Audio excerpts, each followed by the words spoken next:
Hey everybody,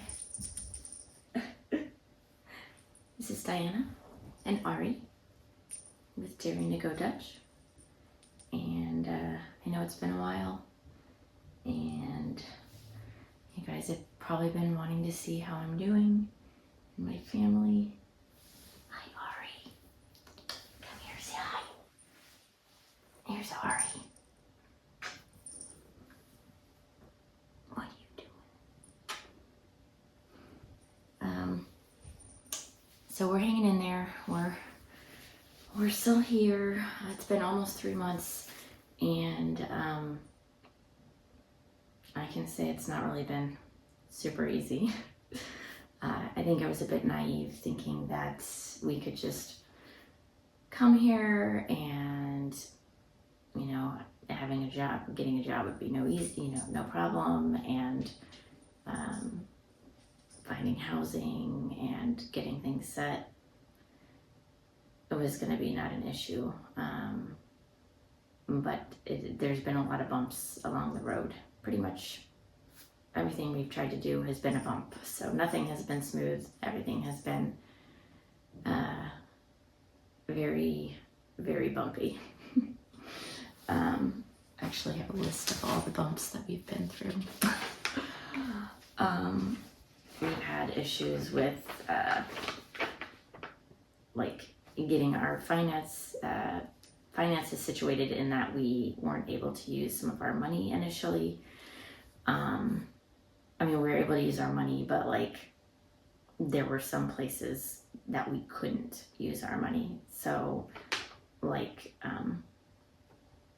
for instance, and this is something very basic, but one night we were out with Elise, and she wanted ice cream. We wanted to get her ice cream, and it was a very busy ice cream store, and the screen was all in Dutch. There was no English option. We finally got through it all, and we went to go pay, and our cards wouldn't work. I'm like, I know we have money in the bank. Why isn't it working?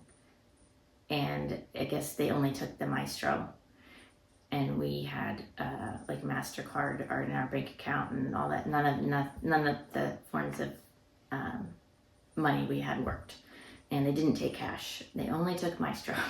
So, but we finally got that figured out. We were able to get a Maestro card with Bunk, and I was able to get a Bunk card, which I had started back in the United States before I came, which I think was a bad idea when I got it started in the US, because then when I tried to change my address to the temporary address here, it wasn't working. And then I tried to add Michael to it, and he still hasn't been verified on our Bunk account because he's not technically a resident or non-residence until our paperwork goes through. So anyways, long story very long, the bank situation still hasn't completely been figured out yet, and we tried to get an ING account, and we had all of our paperwork there. We had our BSN, our temporary BSN that we have registered with the RNI, and they would not give us our bank account because the temporary registration proves that we're not residents technically yet. So they, even though we have a BSN number, would not give us a bank account. So we are still using our Bunk and our American account. So that's kind of been frustrating. There's this whole loop of continuous loop of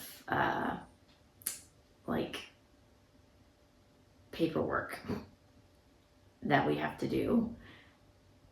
But in order to do one step, you have to have another step, except we can't do that step yet because we don't have this other step. So there's just a lot of steps involved in the process. And I'll have to do a video sometime soon detailing the whole process. But for instance,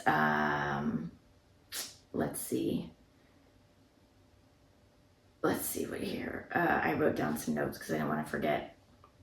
So we needed to have a permanent residence to have the bank account, because they wouldn't let us have one as a temporary residence. But you can't get a permanent residence without a contract, and then you can't. Let's see. We were registered as a non-resident initially at the the INR, and we got our BSN. But in order to get like our visa like checked through the IND, we have to have a D2GD to see like where our visa is in process. But you can't get the D2GD unless you have a permanent residence. So because they like send some code to that residence, and I'm just trying to figure out how I'm going to get this D2GD. So there's like all of these different processes that you have to do, but like none of it is easy. And then you have to make appointments for everything. So like we went and we got our biometrics done. Well, Michael got all of his biometrics done a few weeks ago. And then Elise and I got ours done a couple days ago because they didn't have appointments for us, only for him. So we got ours done, and then I was there and I'm like, okay, so while I'm here, can like I get my driver's license exchanged? Can I get my residency work sticker? And they're like, no, you have to have a different appointment for that. Okay, that sucks. So I go to make an appointment, and then there's like no appointments for like a month and a half. But you need to have the work residence sticker in order to get a residence, a permanent residence. And it's hard enough to get the permanent residence anyway, because like the housing situation, which I'll go into in a minute. But anyway, so like, yeah, so there's just been this big like loop of stressful paperwork and conflicts, and just trying to navigate it all has been a big process. But anyway, oh, and then so like we need to be able to register at the Mente. We can't register at the Mente unless we have a permanent residence, but we can't get the permanent residence without the residence work sticker. So anyways, yeah, so the positive news is Michael got his contract, so yay. And he really likes his job, and he's told me like it's like the best work environment. I think he had said that it's one of the best or the best work environments that he's had. There's like this big cafeteria there, and you know, not just like for the executives and stuff, it's for like even the, you know, the regular workers and the engineers, and it's just like everybody, electricians, everybody eats in this cafeteria, and it's just got really healthy food, and there's coffee machines everywhere, and I don't know, just a really positive work environment. So he likes his job, and right now he's working down near the port. And he's driving a Tesla, which he really loves. Loves that. So that's positive. Those two positive things. And our paperwork, of course, it's supposed to be quick because he's a chemist migrant, but nothing has been easy at all since we've been here. So that won't be either. They said they would have a decision by September 26th, and it's now October 8th. And they said when I went for my IND appointment that it wouldn't be until like December 12th when we would have the answer. So yeah, and we can't really register at the Mente until we have our work sticker. So I keep looking every day to see if there's appointments. but there haven't been any appointments available, so we'll see about that. I did make an appointment for Michael to get his driver's license exchanged, because our driver's licenses are only good for 180 days when we first get here. Hey, Ari. Oh, side note, let me grab Ari here. So, because we didn't have enough going on, Ari decided she was going to escape one day, and we didn't know where she was. We were staying over by Mark Tall, and it was evening time, and I'm like, I haven't seen Ari in a while. And I called her, and we got her treats out, and she didn't come. I was like, I don't think Ari's here. I don't think she's here. And it was right before Elise went to bed, and she was just distraught, so distraught. So that was on a Monday, and then like the next day I ended up making flyers, and we put them all around, and my husband and I were like, did she jump on the balcony and like fall off? Like, we were looking around, like, I don't think we saw anything. Well, we didn't see anything, and then we asked the restaurant below, like, hey, like, did you see anything? Because my daughter, like, we need to know what happened with the cat. They didn't see anything, so we're like, she had to escape, but I don't know how she would have escaped because there was like elevators in our building. So anyway, yeah, like a couple days went by and she still hadn't been found. And then like Thursday, somebody messaged me on WhatsApp and said that they were working at a restaurant nearby, and they had found the day she was missing. So she must have been found right away. A very scared kitty cat that was hiding under one of the outside benches, and they had called the animal ambulance and picked her up. And sure enough, I looked on the website for the shelter that had picked her up, and it definitely was Ari. So we went and we picked her up, and Elise was so happy. Oh my gosh, she was so happy. So yeah, so along with everything else, we had a lost cat who, very shockingly, I cannot believe she was even found in the city.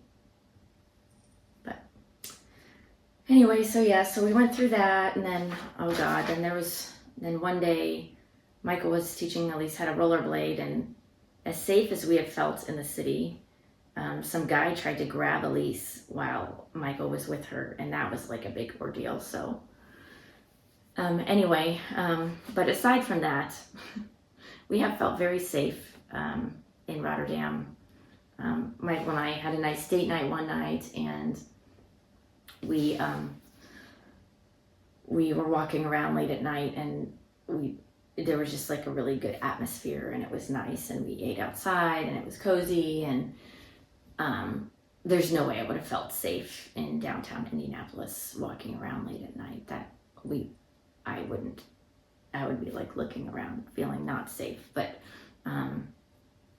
where we were in Centrum in Rotterdam, I felt very safe, and Michael even felt the same way.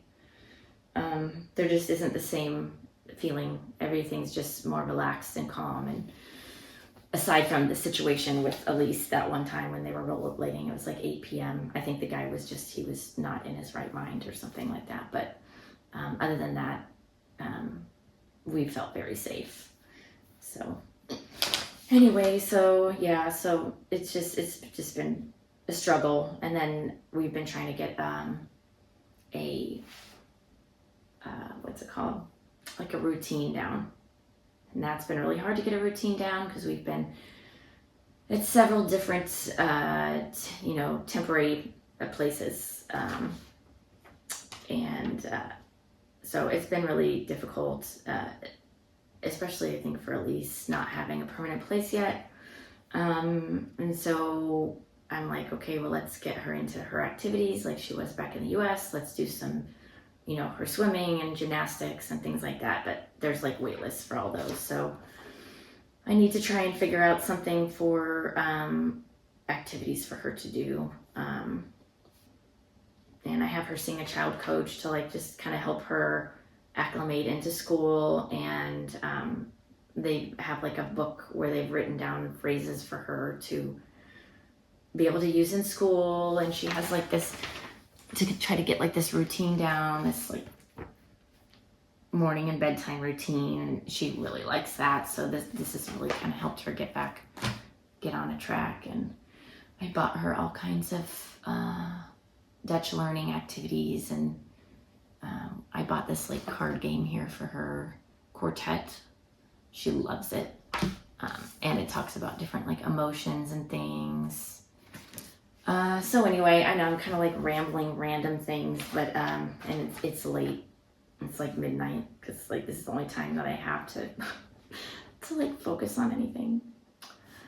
But yeah, so anyway, we've been trying to work on her Dutch, and I've been trying to work on mine and Michael's, and doing different activities and things to help with that. What else? So I know I've talked about a lot of negatives, but there have been positives.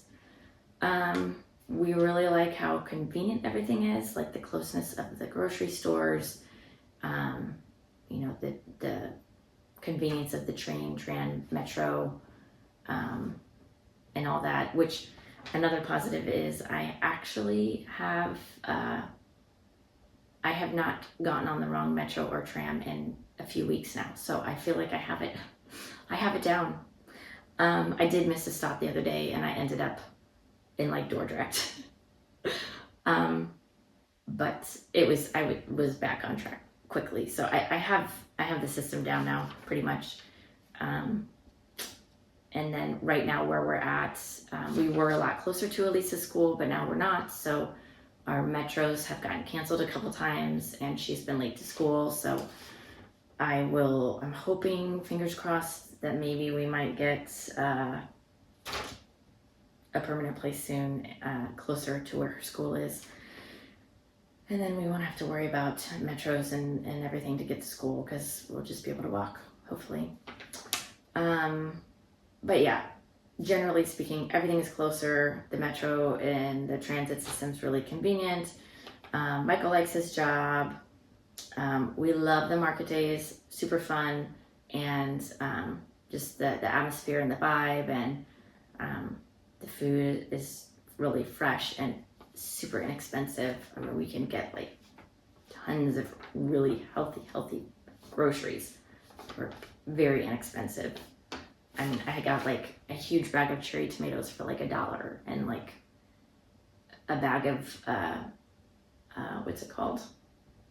Like, I don't know, 6 mangoes for like $2 or something like that. I found the best time to go is kind of, well, depending on what you're trying to do. If you want deals in the afternoon, like 3 or so, people are like yelling out like, you know, I don't know, 4 for een euro or whatever, like, you know, 4 for $1, or 4 for €1, or, you know, 2 for €1 or something like that. So you can get a lot of really good deals in the afternoon. The safe feeling that we get, I feel like we all feel safe here, aside from that one day, but I think that was just like a really rare issue. We're all eating healthier. I feel like there's less division here. I'm sure that there are some underlying issues just like we have in the US, but I just feel like it's not as prominent as in the US. There's a lot of race division and class division, just a lot of division and people butting heads. And maybe I don't know a lot about what's going on in the Netherlands at this point, but it appears that things are better. I don't see it outwardly. I feel like most of the people everybody's getting along well. Also, I've met several friends here. I feel like everybody's been really friendly. And yeah, just really relaxed and chill. I think it's super cool that everybody rides bikes everywhere, that the streets are set up for bikes. I mean, there's some people that ride bikes around in Indiana, but like there's this tiny little lane that you have to try to fit in.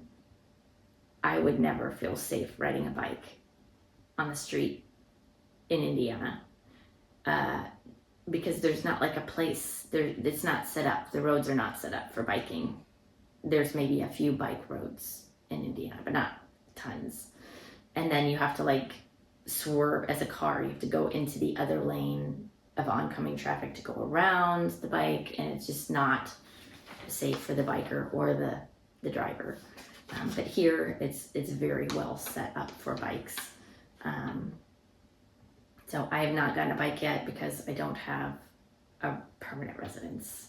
We've just had to move things around here and just to different places. And I thought we would have a place by now, but we don't. So yeah, the housing situation has been super, super stressful. We've been to, I don't know, 4 different places, and then we stayed at the Cube houses a couple of days just because that was fun for Elise. But trying to move with a cat and a 5-year-old and all of our things, and we've acquired a lot of things too since we've gotten here. Even though we didn't come with a lot, now we've gotten more things, thinking that we were going to be in a permanent place by now. But yeah, there's just a lot of things that you need in order to get to apply for an apartment here, and it makes it very difficult to get a place. So we're still at a temporary place staying, and so if anybody out there, would love to have your help. If anybody knows of a nice apartment, preferably less than 2,000 euros a month, in Centrum or maybe just outside of, that would be great. We really like the feel kind of around the Markthal area, and that's where Elise goes to school, so it's just that's where we would like to be. But I mean, if we have to be outside of that, that's fine too. So if anybody knows of a nice apartment, 2-bedroom apartment, with a washer and a dryer, preferably. I can't do the no dryer thing anymore. But anyway, if anybody knows of an apartment that is within that price range, less than the 2,000 euros near or in city center, I would be very thankful, because every time I try to get something, it's gone already, or it's been rented and they didn't take it off the site, or it just was rented, or if it's been rented for 2 years and it just wasn't taken down, or I don't have 4 months of pay slips, whatever. It's been a struggle. So I'd appreciate anybody's help. That'd be great. And we're hanging in there. We're trying. I know it'll get better. That's what's getting, keeping us going is the light at the end of the tunnel. I feel like it's close since he has his contract and everything. But I'll feel better when we have a home, because it's been hard not having a home. So anyway, I'm going to try not to cry on that. But yeah, so hopefully we'll have one soon, and I'll have a more positive update. But for now, it's been a little difficult. So I did not know I was going to cry on this. Anyway, so hopefully we will have a more positive update soon, and I can be crying happy tears because we have a place of our own. And yeah, so Tammy and Eric have been great. They've been helping out a lot.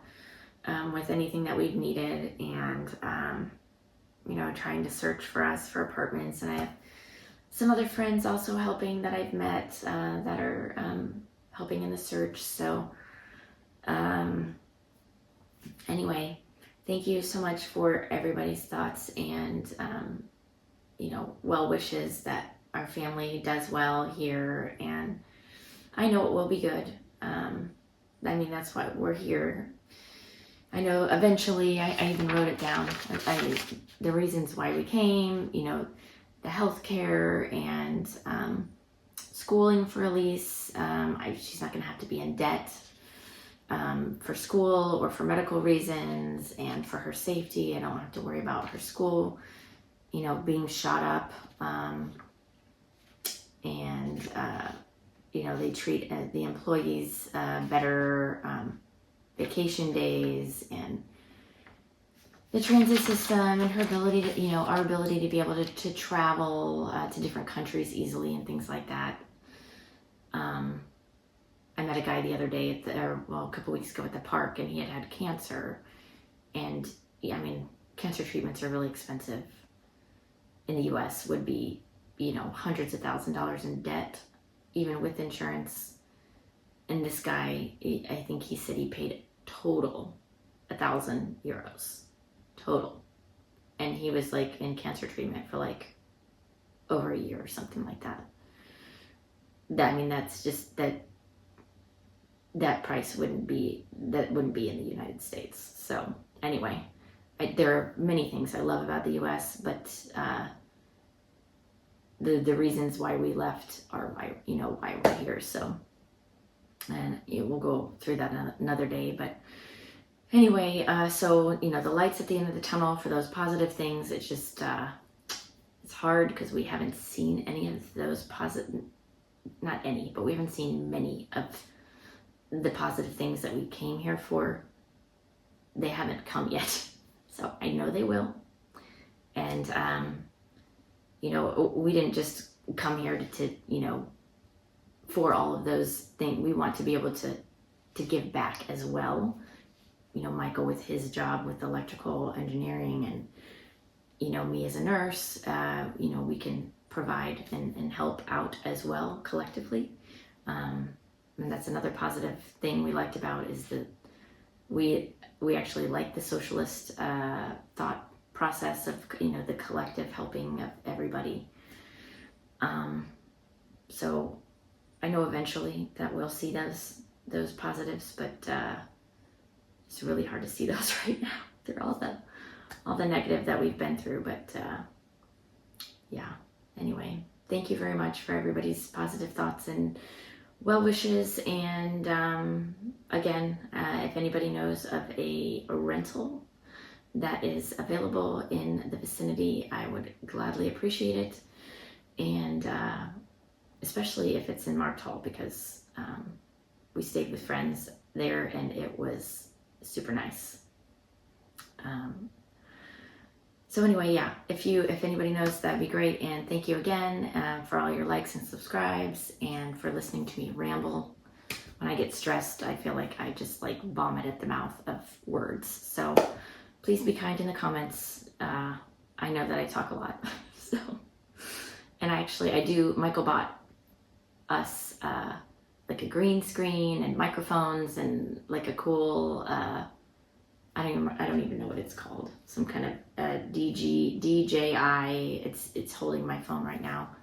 I don't know. It's like a fancy selfie stick thing that moves on a gyroscope or something. I don't know. Anyway, he bought all this fancy stuff so that I could do my YouTube thing. And most of our things are in a storage unit right now. And I have microphones. So eventually the sound will be better and the quality will be better, but for now you've got to deal with it's what you got. Reality. So totsiens for now, and fine Uplands.